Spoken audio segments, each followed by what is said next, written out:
Good afternoon, ladies and Uh, gentlemen. I'm Hakim El Madra, the Family Business Director of the Africa CEO Forum. We are pleased to have you here for the Family Business Panel of the Africa CEO Forum. Our speakers will give you great insight, I'm 100% sure about it, on generational transitions in African family businesses. We have an excellent lineup today. We have Madame Yasmine Sissar, Strategy Director of Groupe Subdeco Dakar from Senegal, who is second generation of the business. Mr. Ahmed Abdel Latif, President of CTC Group from Sudan, second generation of the business. Madame Henriette Nochougouin-Com, co-CEO of Group NGS and CEO of Mamoga and Fanex from Cameroon, second generation.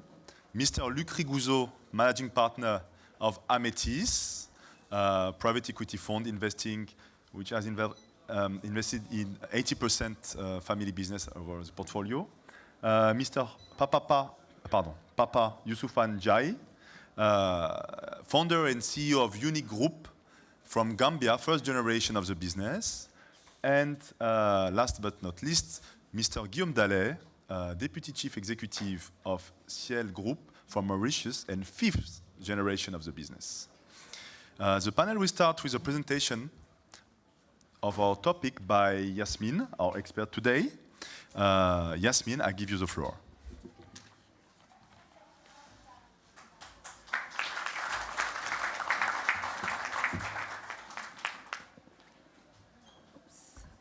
Thank you, Hakim, for the presentation. I will do it in French. I speak English, but it's better for me to speak in French. So, bonjour à tous. Un plaisir d'être là. Morning. I'm really delighted to be here to take you through an important topic about African economy, as you're all aware. Family businesses represent about 70% of the global GDP in terms of their economic contribution. During that Africa CEO Forum, being aware that the topic is how do we create champions who will support the development of the African continent in the upcoming years. The family businesses are playing a pivotal role when it comes to that move. Without further ado, I will start by a presentation.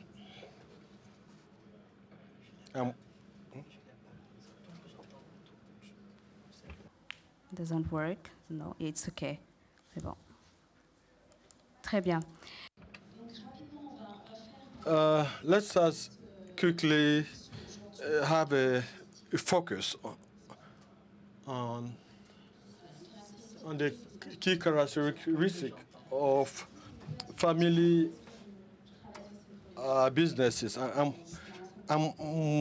in the tertiary education. I'm preparing my PhD on family businesses in West Africa. And we do realize that these are key drivers for the African economy. We do also realize that African family businesses are nascent, young. If we take sub-Saharan Africa that suffered colonization, and the first business were created in the year 1960. So we are now at the new generation. In South Africa, we have companies that are more aged. And we also realize that our informal economy, family businesses are also informal. Reason why we don't have enough data. That's why it's so important that we be able to quantify, know the SMEs who are family businesses, but unfortunately, we don't have the appropriate data in order to, let's say, measure their impacts, while knowing that they are playing an important role. As rightly said, 60% of the GDP comes from, family businesses, and 60% of jobs or employment in the world. one of the firm that represent one of the job provider. The topic which is bringing us together is how do we move to the next generation? How do we move to the next step? Because as you could see, we mentioned the second, third, fourth, fifth generation, but today we are on the second generation.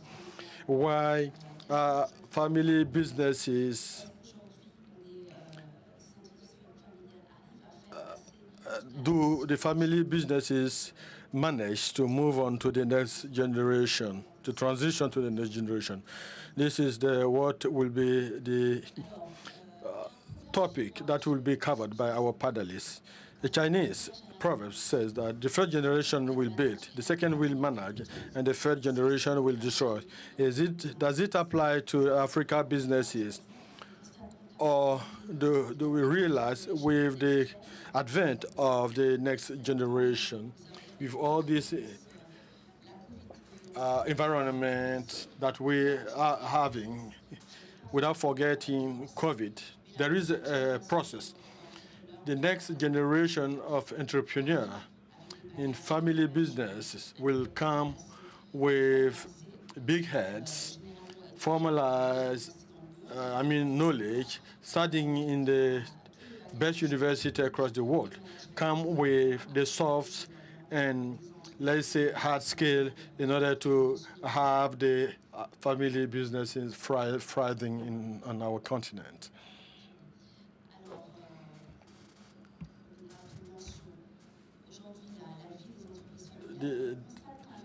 About the life of family businesses, on the succession planning,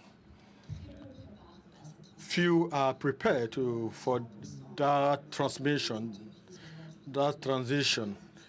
As per the recent study, or the study of PricewaterhouseCoopers South Africa, indicate that 30% of businesses, only 30% of businesses will survive the second generation. So we have difficulty having that transition. The lifespan of family business is reduced, hence the issue of sustainability. The issue now is how do we move on to the next step, and how can we sustain the family businesses? How do we ensure sustainability moving on to the next generation? There are several points that show how do we prepare the next generation to take the lead, to take over, and continuing developing businesses. First of all, you have to integrate the family member at the early stage, because as per my finding, it's an important factor. How do we engage or do we get on board at the early stage the family members within the company who would be permeated with the values and who are really passionate? And business means development. We need to get a new generation early on board. We cannot develop a company with those managerial capabilities and support those generation on their field training or their training on the field and their pedagogical training as well. Also, the next point is planning. We are not planning earlier in our family businesses. After the study, most managing director or CEO interviewed are dealing with the succession at the end of his age, or how to go for succession. So earlier, we need to have a clear plan that all are aware regarding the succession planning. Also, align the business with the new generation. The main, let's say, themes are sustainable development, how can we, climate change and so on, and the digital era, the alpha generation, who is not reflecting as, the founder of the company. So we have new momentum, new topic that must be taken into account. And one important link is communication. Communication must be continuing, permanent, clear, sustained, all along the process. So I will allow all the panelists, my colleagues, to share their experience with you, and Akim, who is going to facilitate it. How do we trigger things? We need to trigger things, take off at the early stage, support, and align with the new generation who might have different expectations compared to the initial vision as instilled by the previous generation. So I'm sticking to the timing, and without further ado, over to you, Akim.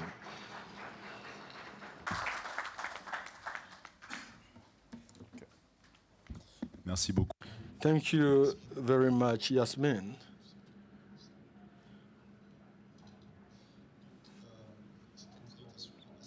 This was a relevant presentation who was giving us a sort of foundation in order to understand the family businesses in Africa. Of course. You talked about something. You talked about third generation, the Chinese proverb, I can find you an American one or a US one and so on. And there is something like the 10%. I feel it's an important number. But it's not about Africa. It's about the US. It was a study done in the 80s in the US, where we got this number, the 10%, that we use over and over. And another point is this 10% is also true for all kinds of businesses, actually. It's not only family businesses failing after third generation, and only 10% of them succeeding. Any kind of business has this difficulty.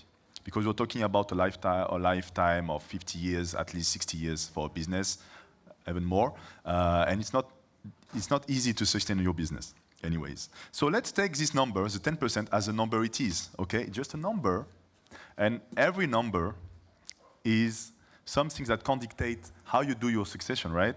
And so we have to look into the stories, into the experience, into the real experience, okay? And to hear from the speakers how each succession is unique to each family business. How it's unique, and how you will see how all of them, they succeeded or they are planning their succession, and how they did it in their own way. And that's something we have to keep in mind. It's not just a recipe. We give you the recipe, you do it, and everyone will succeed. So we will start by Guillaume. Guillaume, you're the 5th generation, so everyone is looking at you like, wow, they made it. They made it. So Guillaume, how was it for you when you integrated, when you went into the business? How was it for you, and how you kind of found your place? What was your journey into the business as 5th generation? Yeah, thank you, Hakim. Good afternoon, everyone. So I've been in the business for 14 years as a leadership role, so executive. And then I joined the board about 7 years ago. So it was actually the other way around. And I think that the key is the communication and the communication space. And I stress on the word space and not communication line, because you need to be able to share with your family members or father, uncle, with respect and trust. The problem in family businesses, or the challenge, is you deal with family first, shareholders second, and then executive. So when you sit around the table, you play these 3 roles together. So this space, this communication space, is very important, where you are able to share and attract talents, but the respect for the governance and the decision-making is very important, because at the end of the day, there's somebody who is the chairman, and there's somebody who is the CEO, and particularly in our case, where we are a listed company, and where we have external shareholders or non-family shareholders as well. So for me, it was very interesting to play a leadership role, and then be on the board, because then you move from an executive to now a shareholder, and you need to dissociate yourself. and have this communication space with my uncle and my father. At the end of the day, the succession is a point in time, but it has to be prepared, like Yasmin mentioned, well in advance. Because when the succession arrives, you need to be able really to exchange in full trust and confidence on the vision and what is going to be the business going forward. And this has to be prepared well in advance. And I'm very grateful for my uncle and father because I really enjoy that process accordingly. Thank you, Guillaume. Talking about preparing well in advance, we have someone here in the room a family business, who finished a transition recently. And from the second to the third generation, it took some years. And I'd like, Ahmed, you to share your experience on this regard, how you created the basis for collaboration and communication between generations on this regard. Thank you, Hakim, and thank you, Yasmin, for the presentation. I am third generation in our business. It's a 70-year-old business. But I view it as technically being closer to maybe second generation because ownership was past 100% to the second generation. So the ownership was concentrated and management within one nuclear family. So the 100% owner pre the recent transition was our chairman, who is my father. And so I got at a very young age to be involved in the business through my brilliance, of course, but not everyone. And that's another story, we won't digress. But I've been involved in the business about 30 years, and I've been lucky enough to actually live through this whole process of growing a business from maybe 50 people in total to 2,000 plus employees. And so through the whole process of actually moving from a informal family business where, you know, the decision-making was very centralized and business and family and shareholding was all discussed at the kitchen table, really, because the board and the operations and everything, to a much more structured.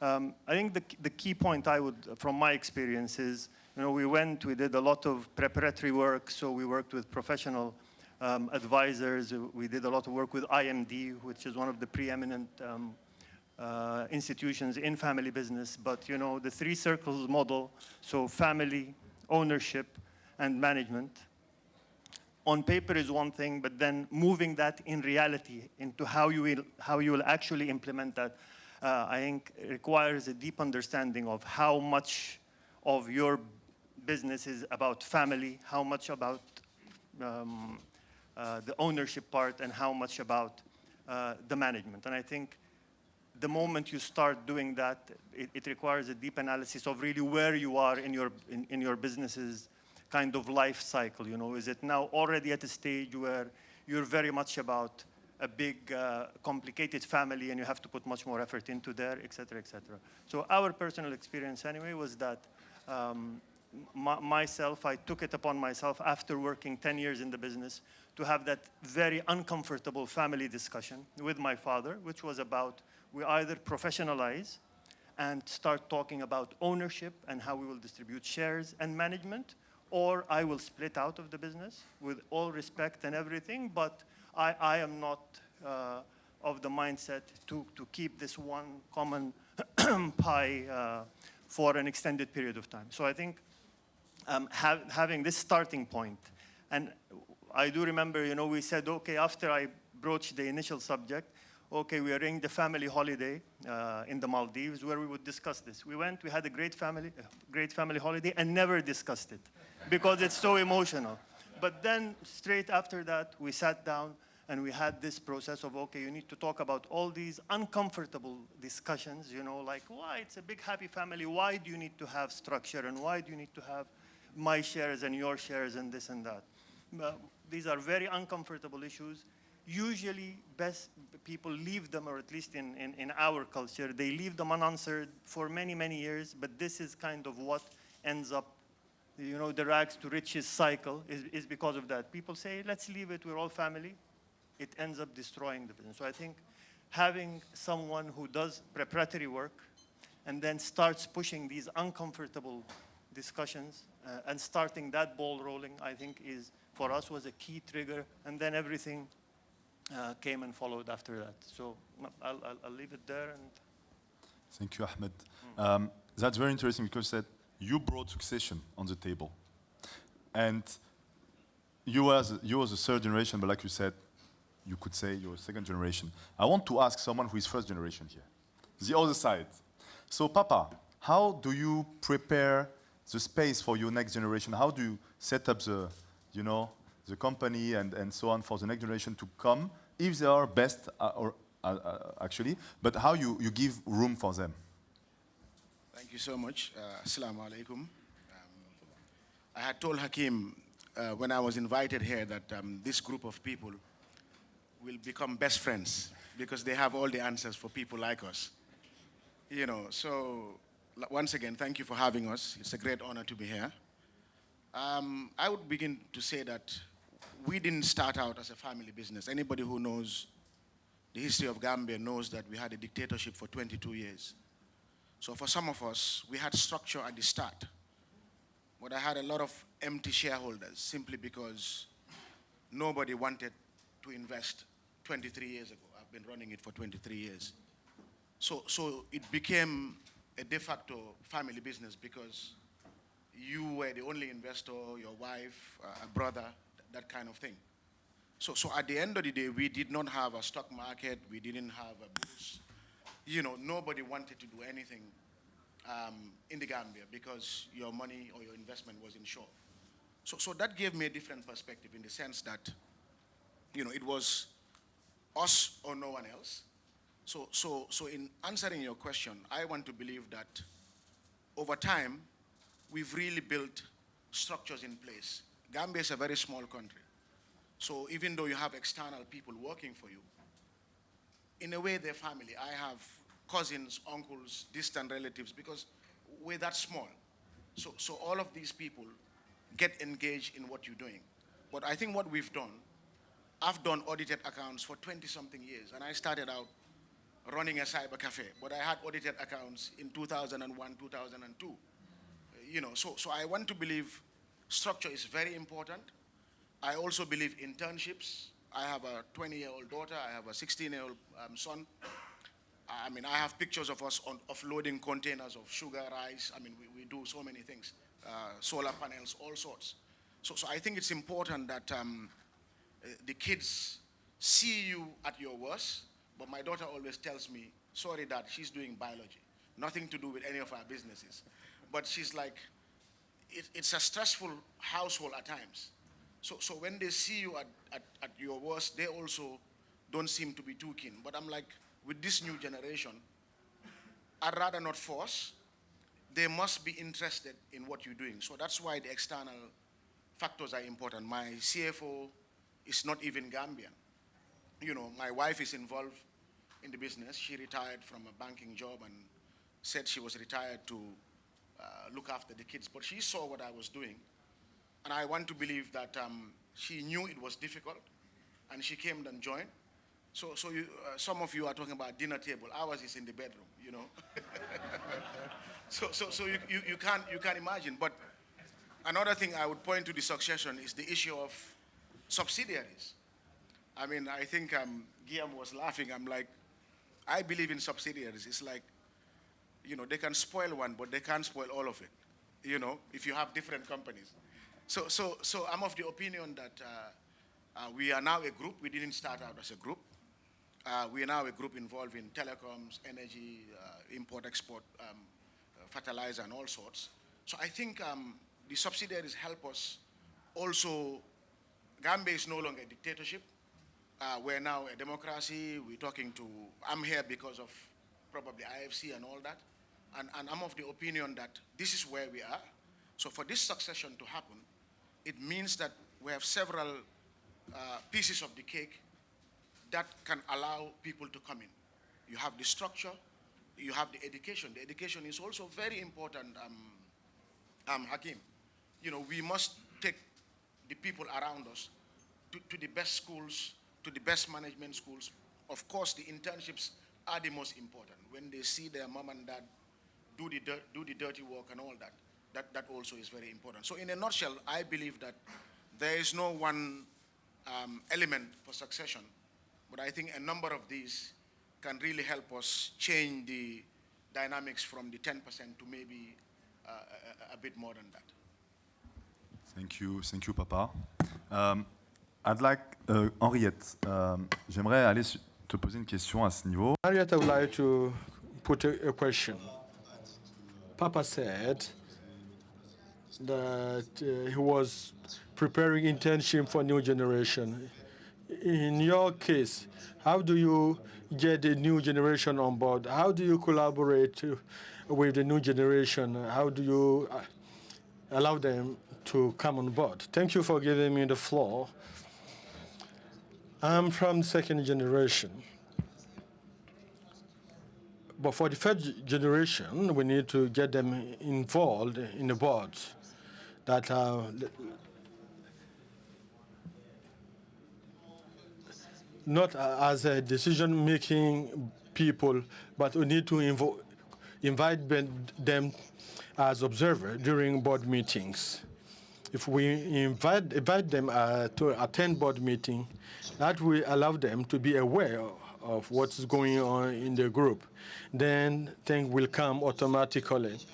For those who already have their businesses, try to involve their businesses within the group as if they were subsidiaries of the groups.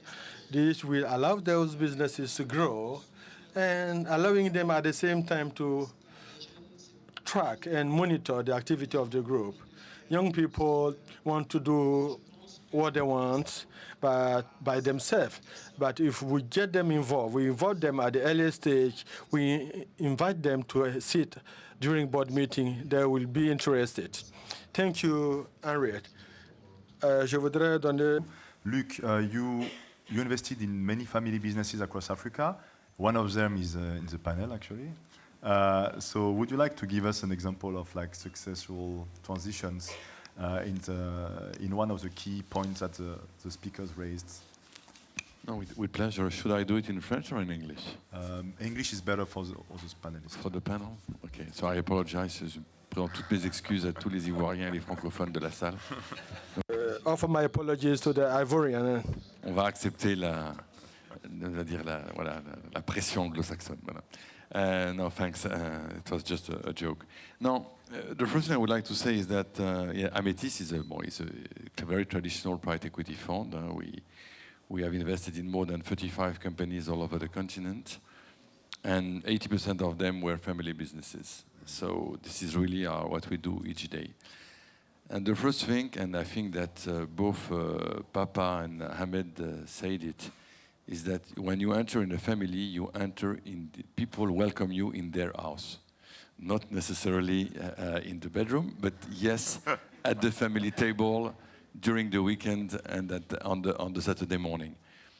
So that's the first thing. So you should never ask a private equity fund to join just for money.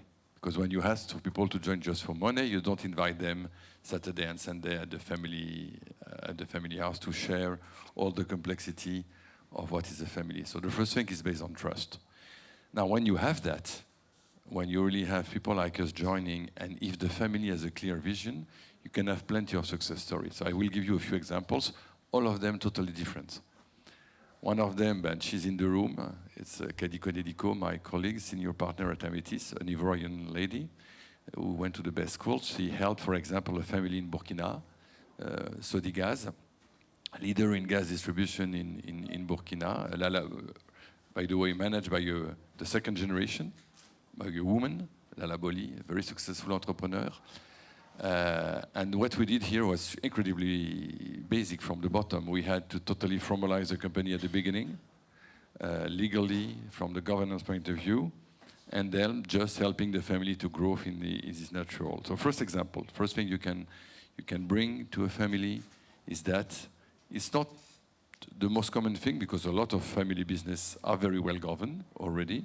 But in that case, it was a very successful entrepreneur with a low governance. And of course, it helped us after that when we exited to attract much better partners and open the capital. Another example in Ivory Coast is Petro-Ivoire. La famille Cadio Morocco, Sébastien is the second generation also. The governance was already very good when we entered. That was not a governance issue, but we could help him to screen external acquisition. And during the moment we shared the journey we had with him, we were able to double more or less the network of the company. Two other examples that are more important. I'm going from the most simple to the most complex now. Kenya, the Mukwano family, the leader of FMCG in the country, the 84 supermarkets in the country. It was clearly a family who had already, second generation, reached a moment where you had various members of the family implied in the business, which created always a lot of very well-trained people. I mean, exactly what Guillaume was saying. So you put first you put them as employees, then as executive, and then at the board. Very traditional process, but still, when you have various of them, you have to simplify. And I think for them, having a PE fund was a good way to have a neutral body at the board who can help them when they have conflict, internal conflict, to make the proper decision. And it went very, very well. And when we exited, we were replaced by a strategic, a local a Mauritian company, the group Lagesse, IBL, who took 33% of the company. And the last one, sorry, I don't want to be too long, which is even the more complex, was in Senegal, is in Senegal, where we began the negotiation with the founder, and unfortunately, God have his soul, he died. So Ahmed Amar, so for those of you who know Senegal, NMA, and Ahmed was an incredibly successful entrepreneur. He had 3 wives, he had various kids, and it was a shock for everybody. And then happened what happened, for example, you know, in my own country, France, there is a huge subject, political subject for many, many decades, which is the succession. Because if you have a too much fiscal, then the kids are obliged to sell. So it's not the case in countries like Senegal or Ivory Coast, but the kids still have to face, they need money when something like that happens. So either they're obliged to sell the business, which is of course heartbreaking when it's the core of the value of the wealth of the family, or they have to find somebody they trust who can help them during the process, which we did, and I think successfully, and clearly they accepted in that process to give the management to a professional management and to have the family at the board. I was at the board of NMA last week, who is really playing the role of a shareholder and letting the professional run the business. So they were extremely wise, first to keep the vision of the founder, to remain united. And we all know that when somebody dies in the family, when the father dies, even when you don't have nothing to share, there is a conflict because of who was more loved by daddy, who was more loved by mommy, right? This is very human. These are very human processes. So they were sharing the vision, they remained united, and they gave the business to a professional management. And we were able to accompany that, and we are very proud to have been able to accompany that. So with these 4 examples, you see that you can have all types of situations, and if the family has a clear vision, it can be really a success. Thank you, Luc. That was very insightful. We traveled around 4 countries in Africa with you. So, Alors donc, je voudrais savoir, vous en tant qu'acteur externe à la famille, donc je voudrais aborder le sujet avec vous. Vous voyez, Ahmed, dans le cadre de votre entreprise familiale, lors du plan de succession, est-ce que vous avez impliqué des acteurs externes et pour quelles raisons et comment est-ce que cela a fonctionné?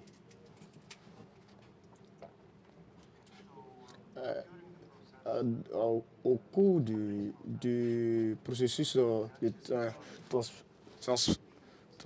transmission générationnelle, nous avons, n'est-ce pas, number of external consultants, if you like.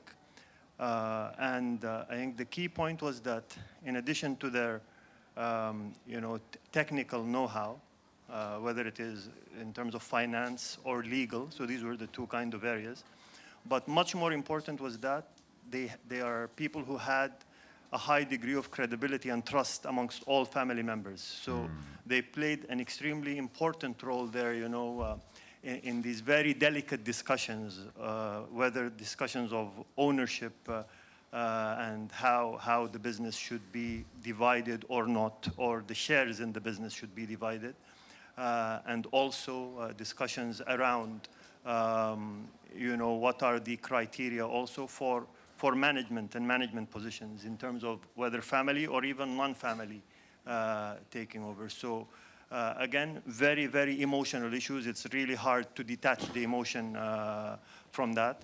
I think to an extent we were also lucky in that, we did not have the complexities of having in-laws in the business or even a third generation. So my eldest children at the time were still in school, so not even university age. So that was also a good time. So these trusted outsiders, I think maybe, in my opinion, through the process, I found that the trust part was even more important than their technical know-how or ability, because that you can bring consultants in, but the trust is something that needs to have been there and built over very many years.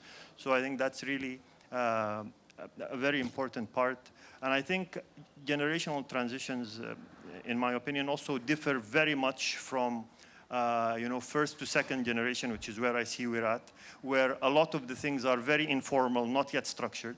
And then as you go further down, I think if we have, hopefully we reach, like Guillaume, fifth generation, by that time, a lot of the things will already have been formalized, when, as Yasmin said, for example, if you have a family charter, and we sat down and wrote things like, none of our children can enter the business unless they graduate and spend 3 years outside our group. This was done at an early enough time that, my wife will not come and say, this is being done just to target her kid because he did not finish university. So it's really done neutrally. It takes the emotion out of it. And it's there, it's solid. So next generation, they already have that to build on. And as you get more professionalized and more structured, I think there will be less of a need for the trusted outsider and more of the technical know-how. But at earlier phases of, I think, generational transitions, I think very, very important. People who can bridge the structure part through the trust part. And we found that, I think, actually not just useful, but critical. I think without it, we would not have been able to go through the process and get acceptability from all parties and move on amicably through this process. Thank you. Thank you, Ahmed. Shukran. Henriette, I'd like to jump on. Yeah, I saw you prepared. Donc, ma question, ça serait. Question is has to do with the role of external actors. It talks about formalizing businesses, and from the first generation to the second generation, from the second to the third generation. You are from the second generation. And then with this quality, you will bring in external players because it relates to succession. I think that with regard to external players, it matters most because when it comes to industry, the industry needs continuity, and in that light, we cannot put family members everywhere. Therefore, in our case, we in the management, all our DGs are not from the family. We have independent administrators who are not from the family. To me, this is a good model. This has enabled us to, of course, still be the owners, but it has helped us in extra mile in benchmarking and putting everybody at work, and at the end of the day come up with good outcomes. This is the best way out for the sake of making a continuity going, getting it going. So with regard to governance, which is quite important, when it comes to managing an industry cannot get stopped because of clashes or mismatches of viewpoint among the kids. No. Therefore, it's worthwhile bringing on board some independent board members, and bring on board also some and technical skills from outside, because we cannot get them all from the family setting. So in a group, as you know it, we have many people who are industrious, they work a lot. And at the end of the day, we have to make sure that we're bringing on board many people from the outside, provided that they have what it takes in terms of skills. Thank you, Henriette. Talking about appointments, and I'm looking at Guillaume. Guillaume, can you please tell us how you go ahead appointing the future CEO? A year ago, we started the process, so I'll share it with it from a successor perspective. So we are listed on the stock exchange. We have non-family shareholders, so our governance system is quite advanced. So we have a nomination committee at the level of the board, and the nomination committee is chaired by an independent director. And in the succession planning of a CEO, we took on board an external, globally recognized leadership consulting firm, in that case, Spencer Stuart, so who really worked on the full process with the nomination committee. So basically, which includes a lot of tests to see the capabilities of the future CEO and how the transition should be done. So and then it's obviously it's brought to the board accepts or doesn't accept, and there's recommendations from the consulting firm. So maybe to share from my perspective, obviously it's very important for the business because the continuity of the business prevails. Firstly, we are looking at the business first. But then from a person coming from the family, you always have legitimacy issues in family, why him and not others. And it's very important because it brings really a fair process to the business and to the candidate. It's very transparent. And then when the process is done, you have all the confidence, to take your new role instead of trying to justify why, it's you and not another one. So I think it was very well run, and it worked very well for us.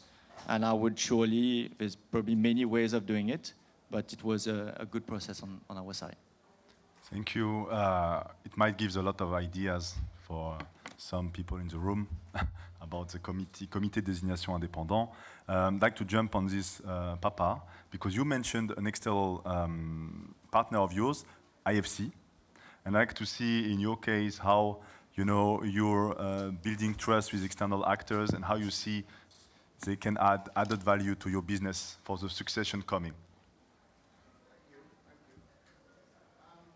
Like I said, I sit as chairman of Access Bank. And when you deal with, from my experience, I was head of the board for credit before I became chairman. Okay. So in the same way, when we're dealing with the IFCs, the Afro-Exim banks, the big and the guys, Thank you. So as I was saying, I sit as chairman of Access Bank. So what I learned being on the other side, you're looking for external people to basically support your business. You're looking at growth and things of that sort. So the bar is not set any lower in the sense that, as a banker, you need to show me your audited accounts. I need to see you have good management, they have good qualifications. I need to see some level of profit in the business before I lend. So I think my perspective here, sitting as the CEO of the group, dealing with external partners, is that we have to pretend as if we're listed on the stock market. We have to have all the things that we need for those people to have trust in us. Because at the end of the day, they're not lending to an individual. They're lending to a company, even though few individuals own the shares. So I'm of the opinion that we've always borrowed from day one because you haven't had an angel investor or a private equity firm to come and invest. So I think on that side, we've always said to ourselves, look at us as the normal company out there that you can lend to. So on that part, I think that has been easy. If you talk about, for example, in my commodities business, I deal a lot with suppliers who send you millions of dollars of whether it's rice, sugar, and things of that sort. It gets a bit tricky in the sense that, you know, they don't know you, they don't have the intelligence to really find out about you. So what helps in that type of situation is, you know, in a country like Gambia where it's really, really small, everybody knows each other. So it helps that suppliers who've done businesses with other people will pick up the phone and find out about you. So you realize that your credit lines are not activated because of your numbers. They're activated because you've been around. I think time also matters. You've been around for 23 years, and every debt you've taken, you've paid. So I'm of the opinion that it's a mixture. At times it's very formal, but because of the nature of where we are, it also helps that people know you. And it doesn't help, it also helps when people Google and see where you've come from. That also adds to it. So I'm of the opinion that a mixture of these factors help us mitigate and work with the external partners.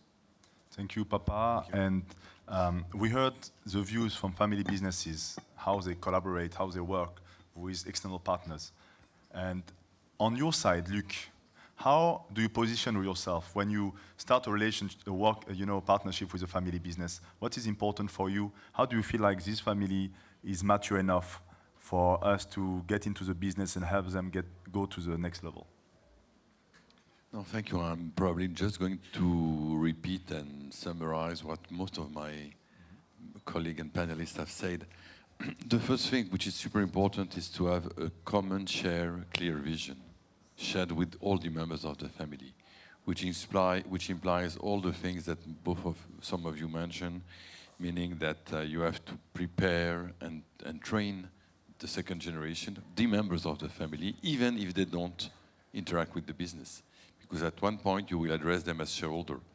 So you have to treat them as if, exactly what Papa just said, as if you were a listed company. They deserve at minimum the same type of information than any shareholder, which is not easy because it means a certain level of transparency.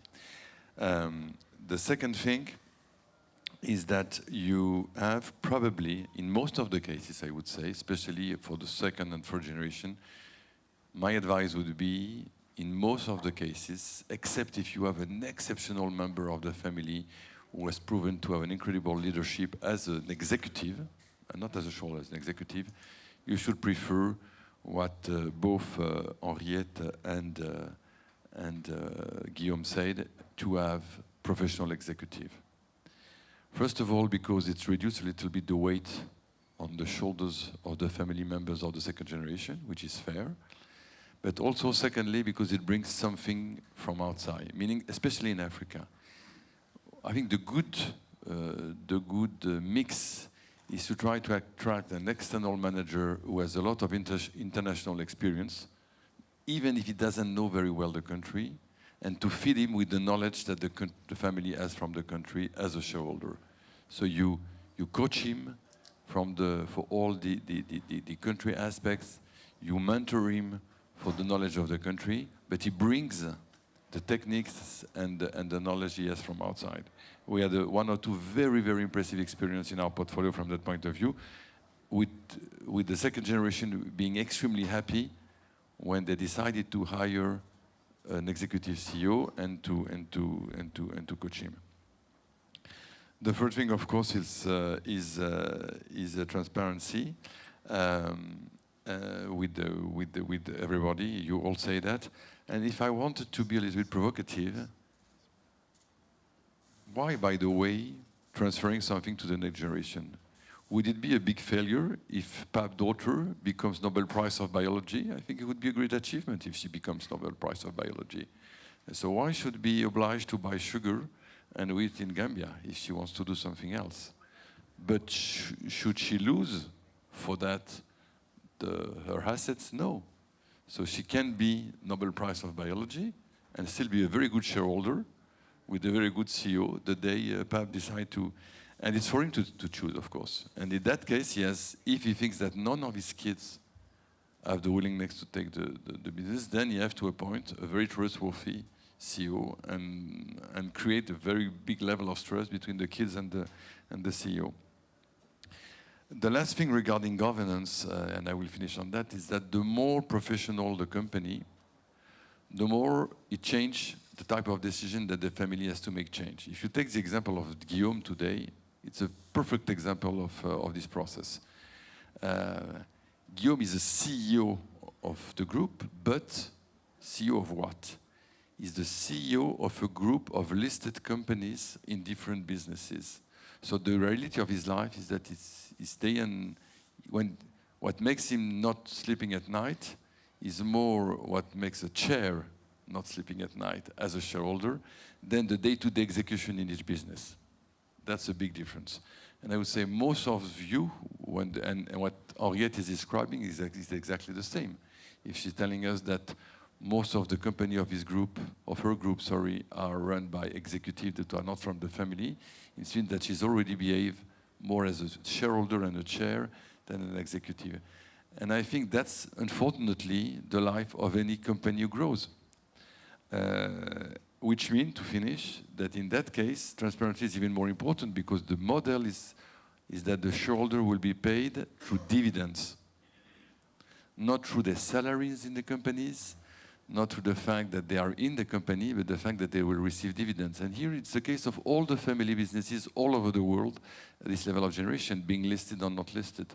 Of course, if it's listed, it's much more easy because everybody has, from a transparent way, the level of dividends distributed. Which means, by the way, why you should appoint non-family executives, because non-family executives, the day they don't perform, there is an easy way to replace them and not create, I would say, fights inside the family.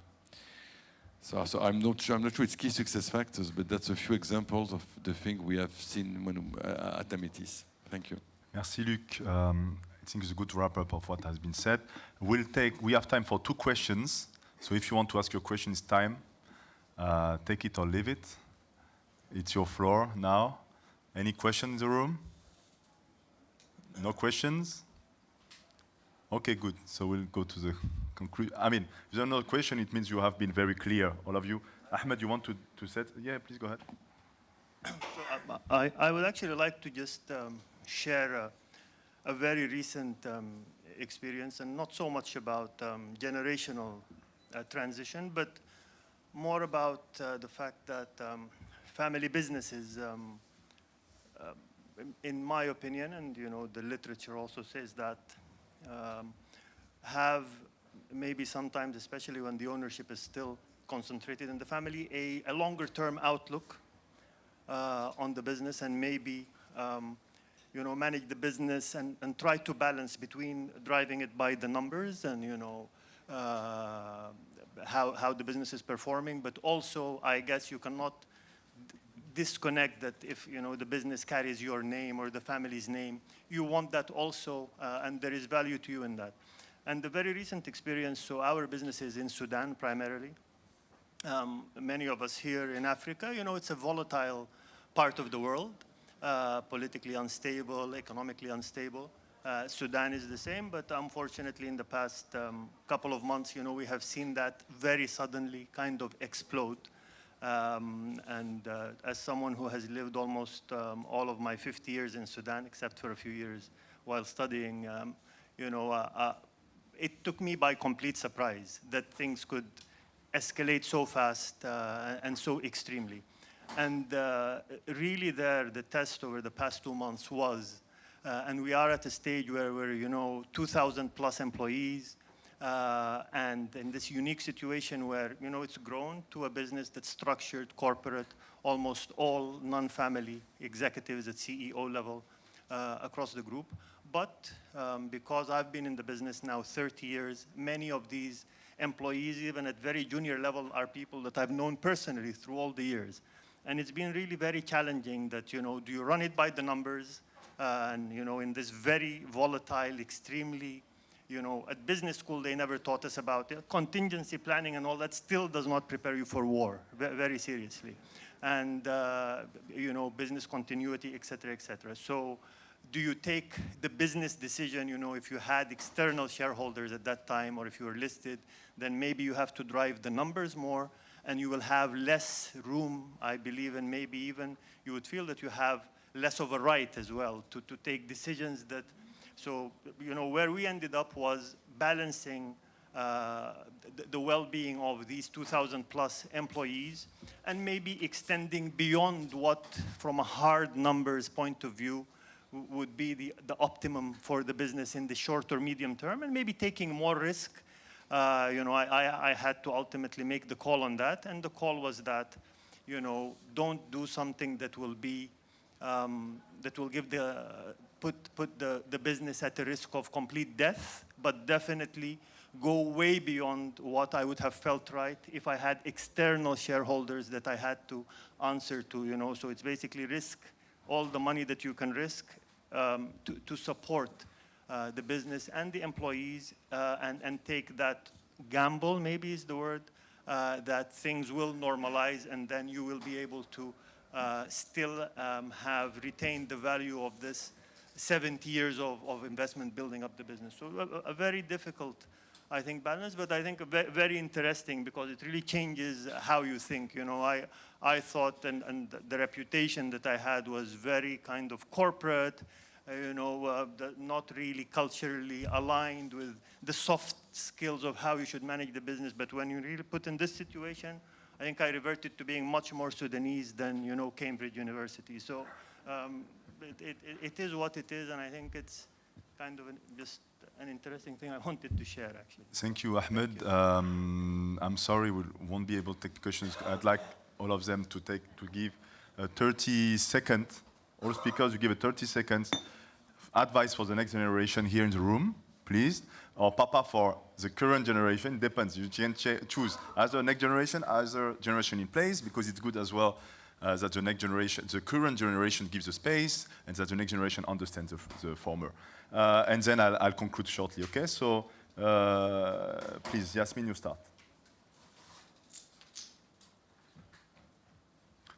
Really 3 key points or 30 seconds, Ouais, everyone, and I'll wrap up. Je le ferai en français. Yes. Very interesting, the intake from participants. To be part of that transition, I think, is very important. This are not be underscored, is the entrepreneurial aspect, how to follow that generation, to develop the entrepreneurial project, to develop the business. Not only to be on the same management line with the flagship company. I think that to go with to sustain the business. As Luc said it ago, it's important to say whether the business will continue with the next generation, how to set up a provision to help the company grow and to have more impact in the society in which it is. Henriette, your intake for the next generation, what will be your intake for the next generation?